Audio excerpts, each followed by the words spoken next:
it. Over to you, Mr. Idris. Jazakallah khair. Assalamu alaikum wa rahmatullahi wa barakatuh.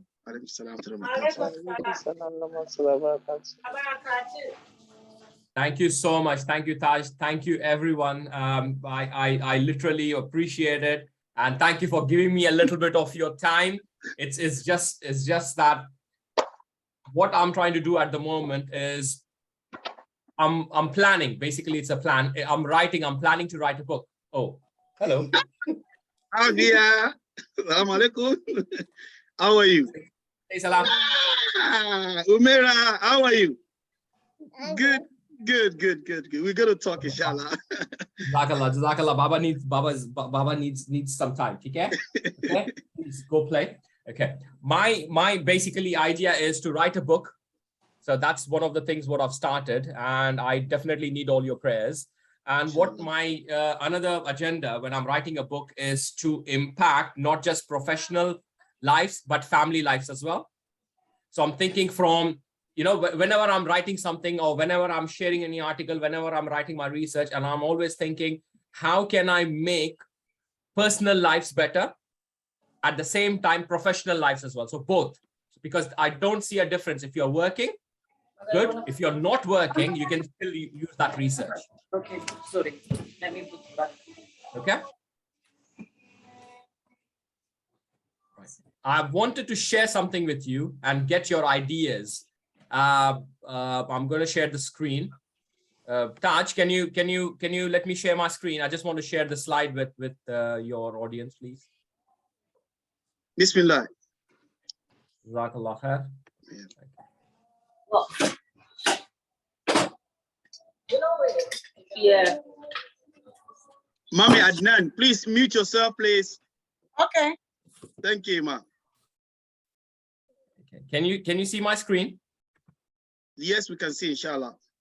Okay, right. Basically, my question, so what I wanted to do was, as a researcher, I've come to you all to ask your help. I'm putting this research together, and my question is on belongingness. So basically, I want to understand how people feel when they talk about, I belong to this community, or I belong to this family, I belong to this culture, or I belong to this organization. Okay. That is the first idea. I've put something together. I've started asking questions to people, and a lot of people have talked about, when I asked about belongingness, they said something about relationship. Okay, if they have a strong relationship, or if they trust people, they feel that they belong to that organization, for example. So as a researcher, I just wanted to explore the word with you all. What do you mean, or how would you define it? If I ask individual one of you, if you're working, you can reflect in your work life and personal life. If you're not working, that's totally fine, because that will help me reflect as well. Okay, so my question is, how would you define belongingness at home and work? Okay, if you're working, do you think, or if you're planning to work, right, or if you've worked before, do you think it's the same? That's another question. And if you are working, as I said, can you compare them, right? If you're not, can you define it? So basically, this is the idea. Again, let me repeat myself. So the question for you is, let's start with the first question. How do you define belongingness? What comes to your mind when I say the word belongingness? Thank you.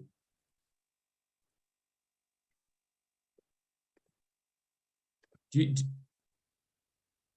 you guys get that? Yes, we do. Okay. So how would you define belongingness?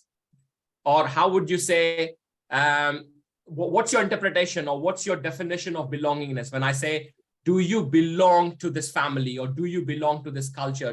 What comes to your mind when people say, as an example, I'll give you, if I say, this phone belongs to me. Okay. So what words come to your mind when we say belonging? Can I go? Yes. Yes, please. Please, Okay. yeah. Assalamu alaikum wa rahmatullahi wa barakatuh. Wa alaikum salam wa My name is Aisha. When you talk about belongingness, the first thing that comes to my mind is being a part of something.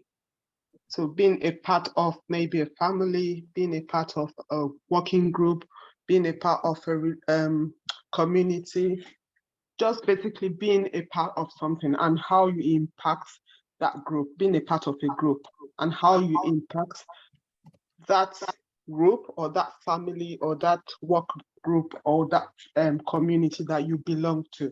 So if I want to talk in terms of belongingness in the family or within the family, I would say something like being a part of that family in such a way that I'm making an impact on every member of that family. So whether I am the mother or I am the father or I am the child or I am auntie, whatever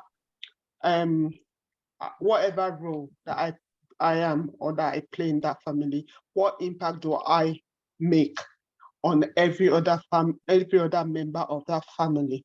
So if I then want to talk about in terms of being a part of a group, so what is the group about? What are we trying to achieve in that group? How do I impact or how do I support the group to kind of achieve their aim? So if I belong to, say, for example, a religious group, and our aim is to help people build their faith, build their religion, be better in the way they serve their God, what impact do I have, or what is my contribution to make sure that we're actually helping people to achieve that? If I see myself as a part of a working group, or for example, where I work in my team, and I want to look at what is the purpose of that team, what do we work towards, what do we achieve, or what do we want to achieve, then I start thinking or asking myself, how do I contribute to this group, to this team, to make sure that they achieve what they want to achieve? So for example, I work in projects, and then within my team, we kind of deliver systems, like clinical systems, to users, to patients, and to clinical staff.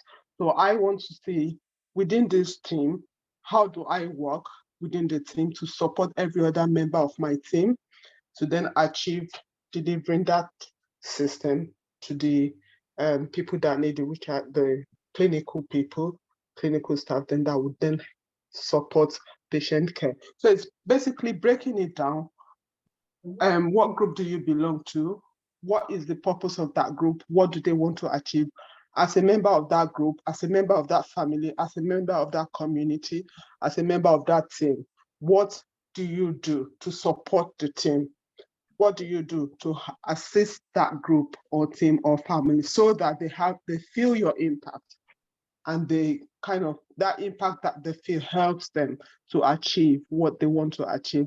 So within a family, when you're not there, if people miss your absence, then it means that you're making an impact. And then in other words, you can say that you belong to that family, and you can say that you're making an impact. So that kind of means belongingness within a family.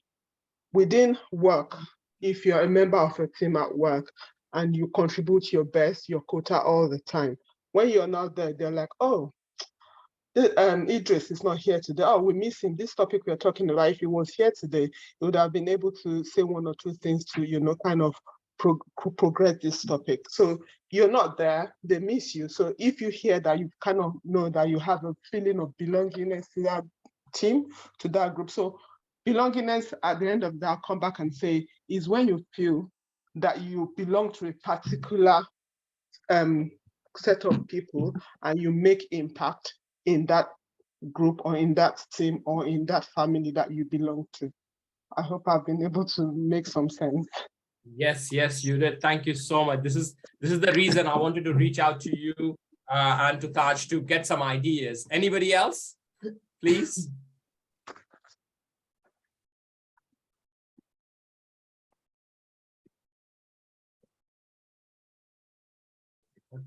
There is no wrong or right answers. No, definitely there is no. Yes, there is no right or wrong answer. Don't think that if you say anything, this is just a discussion. Trust me, this is just a discussion. This is just like, as a matter of fact, I want to ask this question to even a Salaam 5-year-old. Walaikum salam. Let me try to add something. Yes, please. I think when we say belonging, first thing that will come to my mind is that belonging is like you have the feeling of security and support, support of being accepted into, or you are included, or you are identified like for a member or a certain group. Yeah, and then it's also when an individual, a person. So sorry, can you just repeat that again? Sorry, my little one was making noise. I couldn't hear it. Sorry. And your name as well, please. From the beginning? Yes, please. And your name, please. Assalamu alaikum. My name is Bisola Alaja Mutiat Adnan's ma'am. Yes. So Thank I you, think, Bismillah. Bismillah. B-O- Nam? Yes, correct. Go on. I say when I want to talk about belonging, I would say belonging is someone having a feeling of security and maybe support, that you have the sense of being accepted, or you are being included, or you are being identified as a member of a certain group. It can also be like maybe like a person or an individual bringing their authentic self to work, or like an employee now. Employee can feel like they don't belong at work because of their performance. So they have to perform well. They like to perform well and do what others want them to do, in order for them to be like, oh, I belong to a certain group, I belong to certain organization, or I belong to the group of working together in order to achieve a aim. So also we can also belong. You can belong to a family, to a co-friend, or a religion, or that's something else also, that you feel, oh, I'm a member of this something, that you are contributing your effort into that group or into that family, or you are making that family, you are contributing like a husband and wife. Your husband is working, you yourself as a wife is working, and you are at the end of the day bringing something together to achieve the aim, like to make your home go smoothly, to bring up your children in a good and a nice way. So I think then you say, oh, I belong to this family. This is my family. These are my family, that they belong to me, because you've contributed to their upbringing, to your children upbringing. You've contributed to them. So to me, I think that's what belonging means to me. Thank you so much. Thank you so much. Do you think, Bisola, it should be the same at work and at home as well? That definition of belongingness? Yes. Yes. Okay. Thank you. Yes. Thank you. Yes. Thank you. Because it's what you do at home. The way you said, okay, these are my family, they belong to me. What you can offer them, what you can do to them is the same thing you have to offer to those people, your co-workers at work. You have to belong to them. You have to belong to a team in order to make that team work. You have to work as a team in order to make that team work. It cannot also be team. It can be a group of something to support, to give people aims, to let them achieve. Like in a working place, when you have a group of like, okay, this is the group where we go to if you have any problem with our employer. This is a certain group that we've organized together. They're going to fight for us. So you belong to that group. Thank you so much, Bisola. Bisola, do you work? Yes, I'm working at the moment. I'm working as a healthcare assistant at the moment. So okay, you're working as an healthcare assistant. Okay, thank you so much. Thank you so much. You're welcome.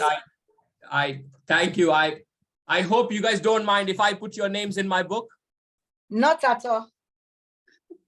I'm going to put down your name and I'm going to talk about how we had this interaction and what you guys feel about belongingness. Aisha, are you there? Yes, I am. You work for you work, Aisha? Yes, I work as a business change analyst. Oh wow, amazing, amazing, amazing. Thank you so much. I wanted to show you guys something, but before that, let me just get other people's thoughts as well. Is it in NHS? Where do you work, Aisha? Yes, I do work in the NHS. You work in NHS. Okay, okay. I'm not going to put full names of yours. I'm just going to put some names like that. If you want, I can put the full names, or I'm just going to say Aisha from NHS, or Yes, Bisola that's who fine. works as healthcare assistant or something like that. Okay. Yeah, NHS. Yeah. Thank you so much. Thank you. Anybody else? So Aisha was talking about part of being something, and then Bisola was talking about feeling of that security and support. Anything else you want to add to that? As Tad said, there's no right or wrong answer. I'm here just to pick up your brain, pick up some of those ideas as mums, as wives, as mothers, as workers. If you're not working, that's totally fine. I want to listen to those people as well who are not working as well. That's totally fine. Please. Can I ask, maybe Ajia Atoro or Ajia Osena, do you think you belong to this online session? Good one. Good one, Taj. Yes, sir. Assalamu alaikum. Wa alaikum assalam. Your name and tell us why you belong to this online session. Yeah, my name is Latifa Tuzain. So actually, I've had I don't work before. Latifat. How do you spell it, Latifa? Yeah, there is a T at the back, at the end. Yeah, that way is correct. So just T at the end. Okay, thank you. Yes, Latifa. Yeah, so actually, since I came to this country, I've never had chances to work, and to work, then maybe I've experienced like working in a group. So now that I'm working, I still don't work with, I only work with just one client, but she had, I've had sense of belonging with her, like contribute my own like opinions, and we talk about it. So I think that's what belongingness is. So I've been having a say about something to achieve a certain result or something. So with this group, YSG, I think I have a sense of belongingness because I remember when we were starting this Ilekio section. So, and I spoke to Uncle Tajudin about having Islamic studies after our session. Then he did agree. We all agreed, which has really improved, which we have improved on, which is good for us and everything. We've been learning on that one. So then belongingness again at home, to my own understanding, I think is different because we as a parent, we tend to impose something on our children. So even if they want to give their own opinion, we don't want to hear them. Sometimes, like we just want them to do what we want them to do. So I think we should include our children as well, like maybe ask them. Do you know? I love what Aisha said. I love what Bisola said. I am loving what you're telling me as well. This is why I wanted to come and talk to you guys. When I started talking to, actually, I was asking, I put this question for Taj, and then Taj's idea was like, why don't you come and talk to these people? Why don't you come and talk to my students? Because here is where I can hear your original thoughts, what you guys think. Now, the way you said, belongingness cannot be one directional, unidirectional. Yes, belongingness, the way you feel belonged, then we don't talk to our kids, right? We don't. It's unidirectional. You have to do this. You have to. So in a way, today I am as a parent reflecting on it. I want you guys to reflect on it and give me these ideas, because when I'm going to write this research or when I'm going to write this book and I'm going to share this on a national, international level, we as Muslims, I think we can impact other Muslims, inshallah, and other parents as well, inshallah, with this message. Yeah. Inshallah. Inshallah. Sorry, I got so excited, Latifa. I stopped you. Yeah, I know. Like I was like that before with my kids. Then I realized there is something wrong. Then I asked them. Now I think we have a session now, like maybe once in a month. I call them ask them, okay, what are the things that I do to annoy you? So what things do you want me to improve on? Then we talk. Even sometimes I even tell them, okay, can you just act like as mommy do? Then I'll be like, so I do act this way. You know, seeing them reflection, like just to know how you do. I think that's the thing. It's not just acting. You want a feedback as well to know if you're doing the right thing or not. To my own understanding, yeah. That's my contribution. Good, which we all do, because that she really make a good point, because sometimes we just impose something on our children, and then at the end of the day, or they acted like the way you acted to them with other kids, you feel bad and say, oh, this is what mommy does to you, and then you know we feel like, oh, is this the way I'm behaving to this person? So it makes us change our ways too. Exactly. I mean, when you talk about psychology, you know, a lot of people say that, where is my kid learning all this? Yeah. Look at ourselves in the mirror. Yeah. You know, the first thing, I don't know if you've realized as a parent, I'll tell you, I had my first, now mashallah, she's 6 and another one is almost 3. The first letter both of them spoke or knew was the word no, right? No. Why? Because, you know, whenever they're experimenting something, we get scared as parents, and the first thing we say is, no, don't do it. No. So the first thing I've realized kids learn is no. So we instill those ethics and those beliefs and those morals and those attitudes in our kids, right? And sometimes we are so afraid of it, we are so afraid of certain sort of character without even realizing we are the ones giving them that character. Yeah. You're afraid of, I'm giving an example. You're afraid of shouting, right? You don't want your kids to shout, but to stop them from shouting, you shout at them. We shout, yeah. Don't do that. How does that work? How does that have, if I want them not to shout, there should be another way to say it, right? The emotions should be totally different. You need to sit with the kids and talk to them.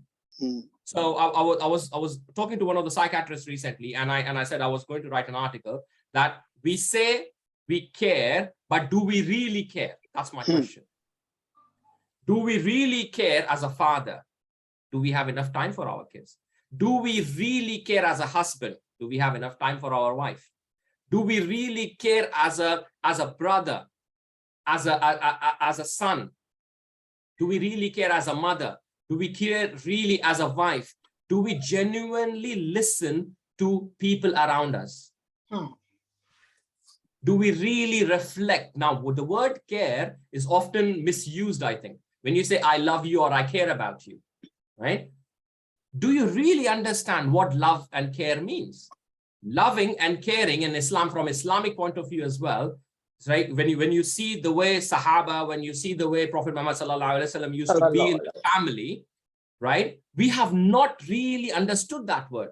You know, when I teach that to my little one, in the morning she says, Assalamu alaikum, Baba. And then she says, if I say to her, I love you too. So I love you. And the reply from the 3-year-old, I love you too, is like instant, right? Okay. Like kind of like she repeats sometimes like a parrot, right? So now if I ask myself as a father, when I say, do I love, now the word belongingness, the way you guys said to me just now, right? Everybody has a different interpretation of belongingness. Aisha said, it has to come with an impact. It has to come with something, you know, linking or part of being a family. Then Bisola, the first thing Bisola said was security and support. Right now, Latifa, you said contribute my opinion, like when people listen to me and I feel that I am belonged. Now, when I did my research, I found one of the most difficult or one of the most challenging problems in our personal and professional life is families break. You know, the divorce rate you can see, or the resignations, or the toxic culture you see at home and at workplace, is to do with belongingness. Because there are a time where we feel that we don't belong. Do you understand? It's like when I'm talking to my wife, she's like, oh, you don't listen to me. You know, so she feels that she doesn't belong in this relationship, that you don't care about my contribution. Hence, the problem starts. The same thing happens at work. If you're a worker or if you're a manager, as a worker, you feel that, oh, I don't belong to this team because they don't listen to me, or there is no security, there's no support. Sometimes it's like contribution. Like I'm trying to contribute, but nobody wants me to contribute. So that's why, hence the problem at work. And then you find, you know, you have problems, you start this argument, and then you leave or they leave and all that happens. So this is something I want to explore actually with the help of my book and with the help of the research. And you guys have been, I don't know, Jazakallah khair, thank you so much. Anybody wants to add anything there? Oh, well, before I forget, Latifa, you didn't tell me what made you feel, or what are the factors which made you feel that you belong to this group? That's what I want to do. That's what I want to hear. I think she already answered that question. She said to me, you know, we used to do only basic Arabic reading, you understand? But she came up saying, oh, uncle, please, can we add Islamic studies as well towards the end? So we all accepted the suggestion and we began to do it. So which means she feels what? She feels belongings. If she brought a suggestion and we don't approve it, which means, even because of that, she can even leave the session that, oh, I brought something and we rejected it. Isn't it? So yeah. I don't know if Latifa can also share more light on that. And before you start, sorry, you made mention something amazing to me now, okay? Because I'm doing it in my family as well. What is it? You said sometimes you have a meeting with your children, asking them, what do you think I'm doing that is not really good? What do you think I can improve? Most time I do it with my family as well. I speak to Alamin. Alamin, what do you think your mom is doing that is not right? What do you think I myself is not? How do you think we can improve? And they speak up. If we don't ask them, they are not going to speak up sometimes because they are kids. So I think I like that idea, okay? And lesson learned to everybody as well. Try, ask your children, even individually, then you can also do it as a group or as a meeting. We have meeting in our family, okay, individually and also as a team, just to show that we belong. Of course, sometimes there's a quarrel, of course, everywhere it happens. You understand it? Even having a quarrel, it shows your belonging because you have to express your view. You have to express what is paining you at times. Are we all together? So yes, please, let's borrow the ideas of having a meeting individually with our parents and with our family member, also as a group, also pray together as well to show you belong. Jazakallah, okay? Jazakallah. Yes. Yeah. Inshallah. Over to Latifa. Praying together Sorry, bonds I just family. have a question. Sorry, regarding to what you said, and Sister Ajia Latifa said that sometimes she called her children to ask them, maybe once in a month or twice, ask them maybe what has she done wrong, that any correction they want to make about her or their dad. From what age do you think we can start calling our children and ask them something like that, sir? Is a question. From what age? To me or to Mr. Idris? Anyone. Okay. Anyone. What I feel is, again, because as a researcher, I keep thinking about this. From the womb, okay, I'll give you a small example. They did a research and they found that the Jewish people are very sort of very focused. They do something different compared to rest of the world. Okay, I did this research and I found this. Okay, listen to me very carefully, mummies. Yeah, okay. In India, in Pakistan and India and all that, when a baby is born, or when a mother gets pregnant, okay, and we do care, like, oh, she's pregnant and this and that, and then, you know, we go through either she's working or she's not working, she goes through all the family problems, I'm sure in Africa as well, and it's a normal life for her. Okay, all right. Now look at the way Jewish people focus on their kids, because right now there are very few Jewish people in the world, but they're controlling the whole world. Now, one of the reasons is this. As soon as a Jewish mother gets pregnant, okay, from the time she gets pregnant to the birth, okay, her schedule changes. Okay, listen to me very carefully. Her schedule changes. She goes on a healthy diet. She starts reading books. She learns new languages. She does something like maths. They'll teach her maths, right? She starts learning about science, okay? She starts learning painting, creativity, art, all right? She starts taking a special diet like fruits, honey, dry fruits, nuts, and all that, okay? So what they believe is in the 9 months, every action she takes, the baby is taking it on. Does that make sense? Yes, sir. Okay. So from the day one, we have never thought about this. As a Muslim, as an Indian, I've never thought about this. We say, yeah, she's pregnant, my wife, yeah. But do we, again, the way I said, do we really care about ourselves? Right? Look at the focus. Jewish people, like she is sent on a special program as a mother. They have a special program as a mother.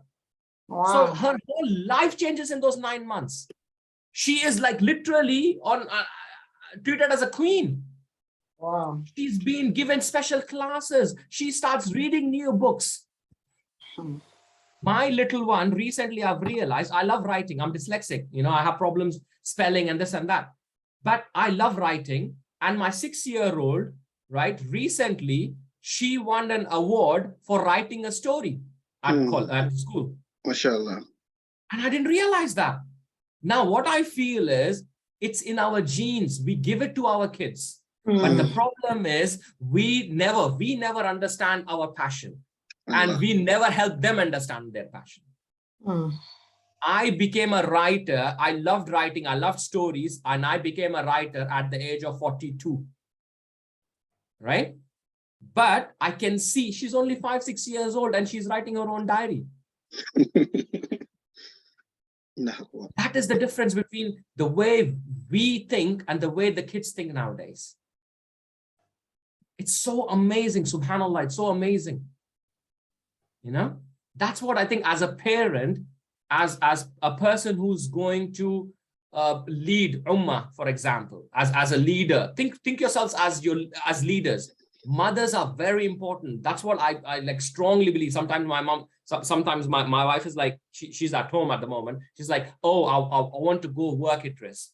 And I said to her, yes, I know that it's difficult time. We are struggling with our finances, but when the kids are growing up, I want you to give your 100% time to them.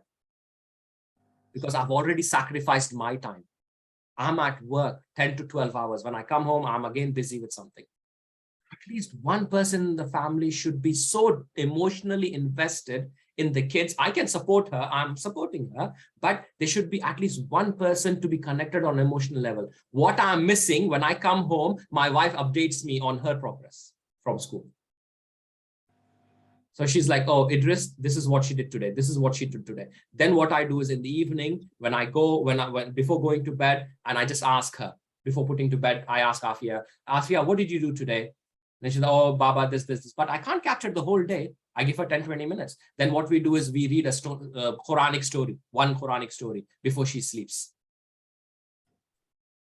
So I think these small things have to be embedded in our lives where we can reflect on the future of our kids. Because what you're going to teach your kids now, they're going to, inshallah, teach their kids. Because 10, 20, 30, 40 years after that, we will travel. It's at the end of the day, death is imminent. We will move on and we will give our legacy, what we are, to our kids. And they will, at a time, give their legacy to their kids. So to reflect on that, that's what this whole session was about. To just see and, pick your ideas, and that's it. Thank you so much. Jazakallah khair. Jazakallah khair. Inshallah. So your answer to the question is that starting from the womb, don't wait until they are 10 years old, they are 5. No. From the womb, inshallah. Assalamu alaikum wa rahmatullahi wa barakatuh. Wa alaikum salam wa rahmatullahi. Evaluation. Can I ask, Mami Bishola, what have you learned from this session? What's the key important you are taking home from this session, please? Assalamu alaikum.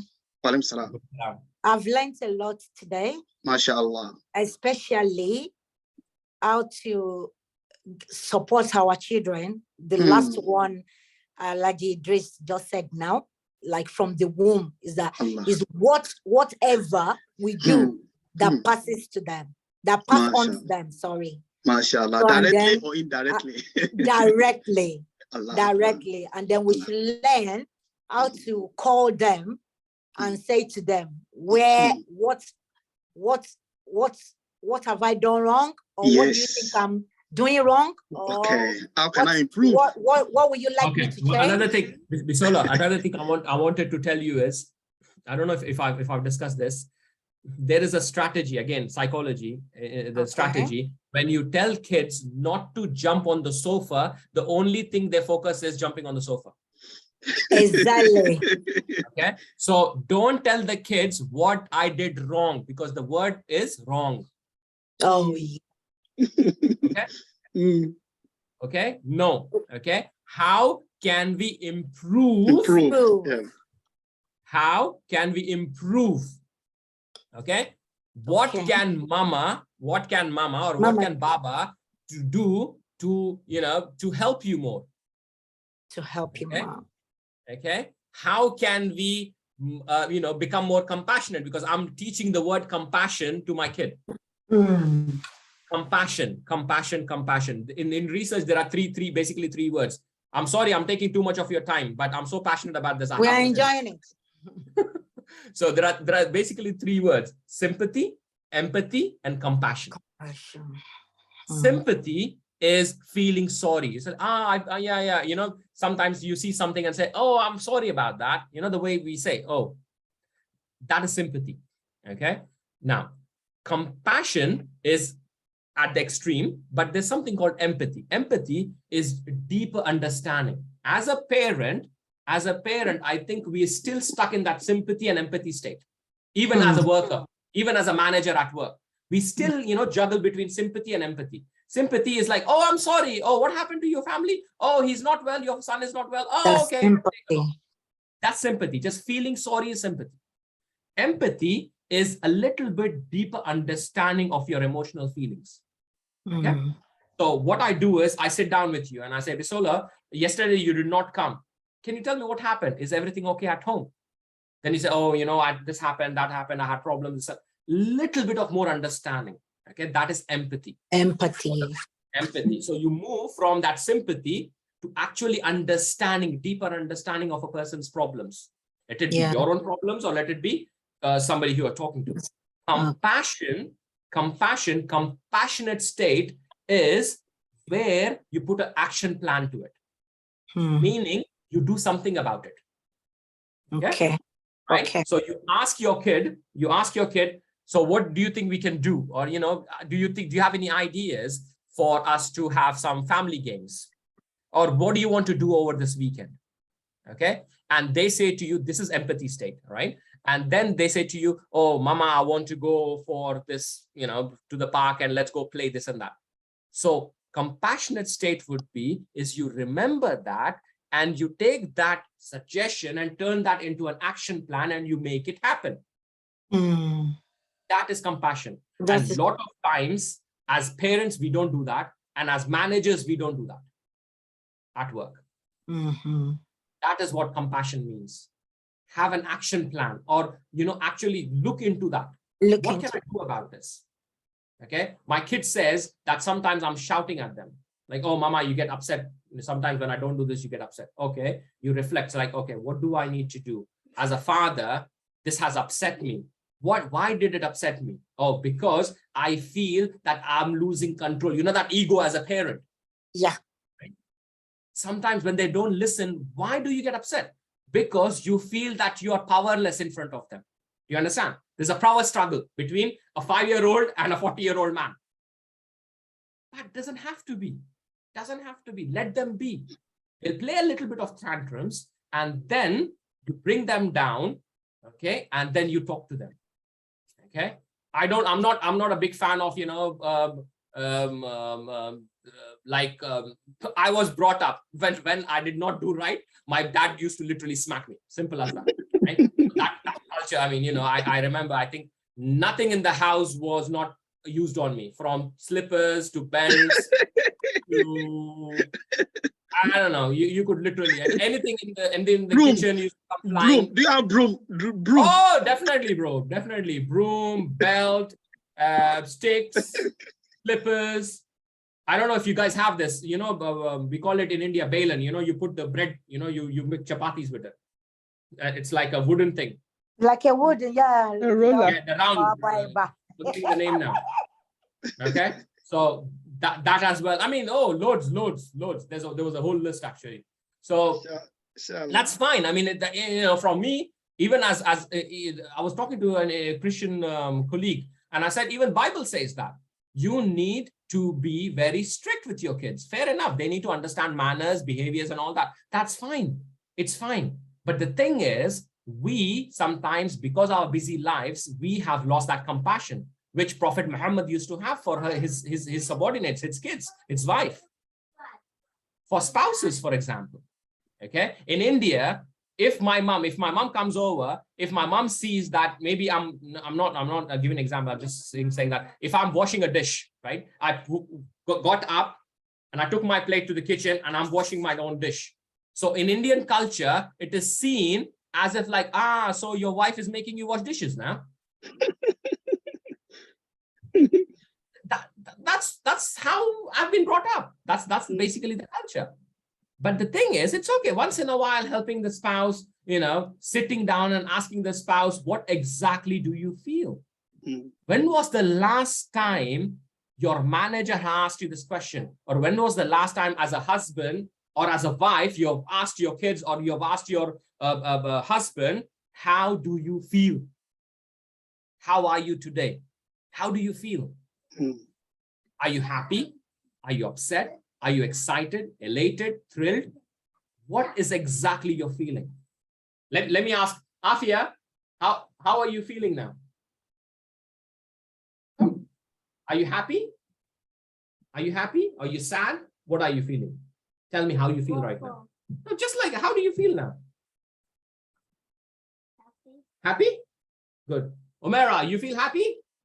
Yes? Good. Okay. And salam alaikum.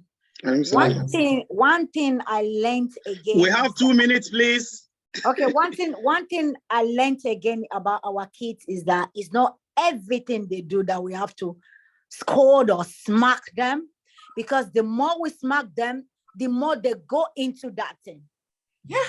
But yes, I like my son. Sometimes when he talks, sometimes I just ignore him. Then he realizes, oh, mommy is angry. Then he comes to me, mommy, I'm sorry. I'm sorry for doing that. So before I was like, oh, what are you doing? Stop it. Or I smack him. Then I realized it's the same thing I smack him for, is the same thing he's gonna repeat the next day. Then I get to myself too. I get to know to myself that I don't smack him anymore. Sometimes I will just look at him and I ignore him. Sometimes I leave him, I let him be.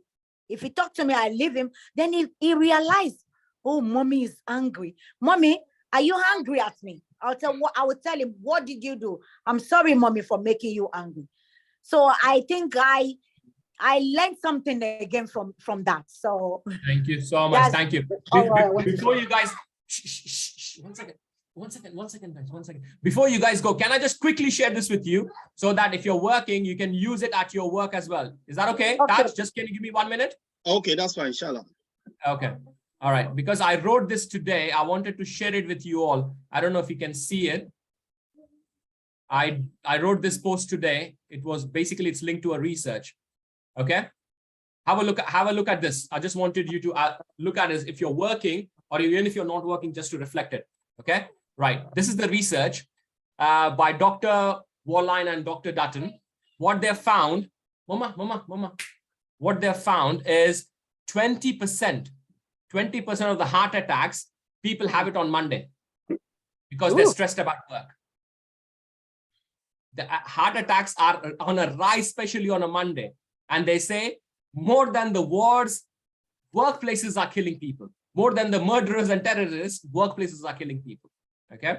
Now, They did another research. They found that almost more than 100,000 hours are spent in a lifetime, working. All right. And most of the disabilities and most of the health issues are acquired during the work life. Yes. Okay. All right. Engagement rate is low. Literally, people feel that they're overworking and underpaid. Okay. Employees feel that they don't care, basically, right? Organizations, they don't care. Okay. Right. Global challenge based. What's happening right now is we are under stress for cutting budgets. Right. Because of that, we have become less compassionate. And they did a survey. It's Jamil Zaki. It's a lovely book. If you like books, read this book, War for Kindness. It's a lovely book. I love that book to bits. Right. And he says they did a survey in 1970s and they did a survey in 2009. I mean, basically, after 10, 20, 30 years, they found people have become less empathetic and selfish. Which is the okay? truth. All right, I'll leave this with you. And thank you so much for letting me share my research. Thank you so much. Jazakumullah khairan. I appreciate everybody as well. I appreciate our doctor. Our waiting doctor, may Allah make it successful, inshallah. Let's use the opportunity to recite Surah Al-Kawthar for our brother. May Allah continue to increase his knowledge. Have mercy on him. And there's an important thing that is coming up very soon. May Allah make it successful, inshallah. We ask Allah subhanahu wa ta'ala to provide sound health, afia for each and every one of us. Surah Al-Kawthar together. Bismillahir Rahmanir Rahim. Inna a'tainaka al-kawthar fasalli li rabbika wanhar inna shani'aka huwal abtar. All of us that will listen as well, this, you can't even pay for this, to be honest with you. It's free for all of us, what we have benefited today, including myself. You get my point. I pick up a lot of things, and it's going to be useful for me, and as well, I believe it's going to be useful for all of you as well. You listen, you pay attention. I'm so excited. Thank you so much, all the mothers in the house. Only one father we have in the house, and who's that? Myself. Where are other fathers? Alhamdulillah. Surah Al-Kawthar for all of us. Bismillah ar-Rahman ar-Rahim. Inna a'tainaka al-kawthar fasalli li rabbika wanhar inna shani'aka huwal abtar. Also, please, mothers in the house as well, we are going to start the session, Yoruba session, very soon.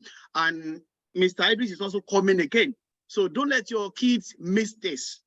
Please tell your kids on the ground, tell Mr. Idris is coming. Make sure you speak up. Make sure you tell him about belongingness. Okay? Please. Okay? Assalamu alaikum wa rahmatullahi wa barakatuh. Wa alaikum salam. Thank you, sir. Thank you. Thank you.